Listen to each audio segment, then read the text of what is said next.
Media మిత్రులకి నమస్కారం అండి. నా పేరు Kesireddy Rajasekhar Reddy. Last few days నుంచి మీడియాలో నా గురించి వస్తున్న మిస్ఇన్ఫర్మేషన్ గురించి అడ్రస్ చేయాలని చెప్పి ఈ వాయిస్ రికార్డింగ్ పంపిస్తున్నాను.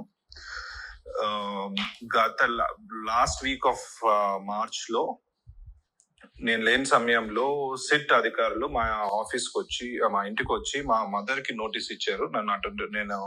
నన్ను విట్నెస్ గా నోటీస్ ఇచ్చి నన్ను అటెండ్ కమ్మని చెప్పారు.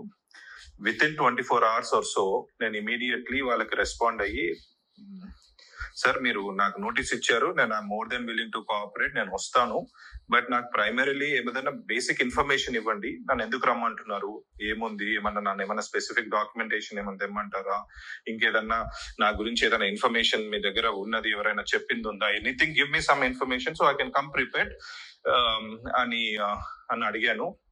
అది నేను పెట్టిన ఈమెయిల్ పెట్టిన తర్వాత ఇమీడియట్లీ సెకండ్ నోటీస్ మళ్ళా సర్వ్ చేశారు వయా ఈమెయిల్ చేసి, ఆ ఈమెయిల్లోనే మళ్ళీ ఈ రోజు ఇచ్చి నోటీసు రేపు అటెండ్ అవ్వండి అన్నట్టుగా ఇచ్చారు. అప్పుడు I think then I started consulting my lawyers were very clearly ఏం కమ్యూనికేట్ చేశారంటే, వీళ్ళు మిమ్మల్ని విట్నెస్ గా నోటీస్ ఇచ్చి మిమ్మల్ని అరెస్ట్ చేయాలని చూస్తా ఉన్నారు. So what ever it is, మీరు కోర్టులో ప్రొటెక్షన్ తీసుకొని కోర్టులో లీగల్ గా మీకున్న ఆప్షన్స్ అన్ని ఎగ్జాస్ట్ చేసిన తర్వాతనే నోటీస్ కి అడ్రస్ చేయడం బెటర్ అని అన్నారు. సో వాళ్ళు పంపించిన నోటీస్ ని ఆల్రెడీ మనం హైకోర్టులో ఛాలెంజ్ చేశాము. హైకోర్టు రీజనబుల్ టైం ఇచ్చి పిలవండి అని చెప్పింది.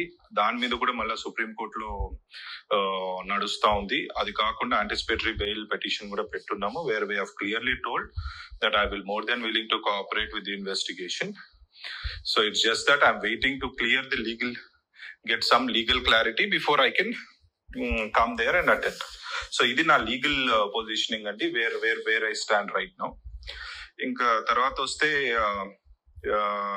విజయసాయి రెడ్డి అనే వ్యక్తి నిన్న మాట్లాడిన మాటలు దాని గురించి కౌంటర్ ఇవ్వాలి అనే ఉద్దేశం కూడా ఉండింది. But all I want to say right now, ఆ మనిషి ఒక బట్టెబాజ్ మనిషి.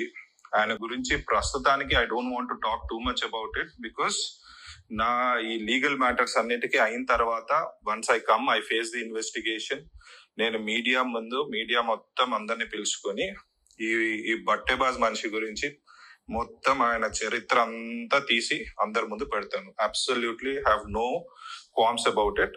అది జరుగుతుంది. అప్పటి వరకు దయచేసి మీడియా మిత్రులు నేను కోరేది ఒకటే, one side of the story విని మీరు కన్క్లూజన్స్ కి రాకండి. Please wait for my side of the story to come out. Thank you.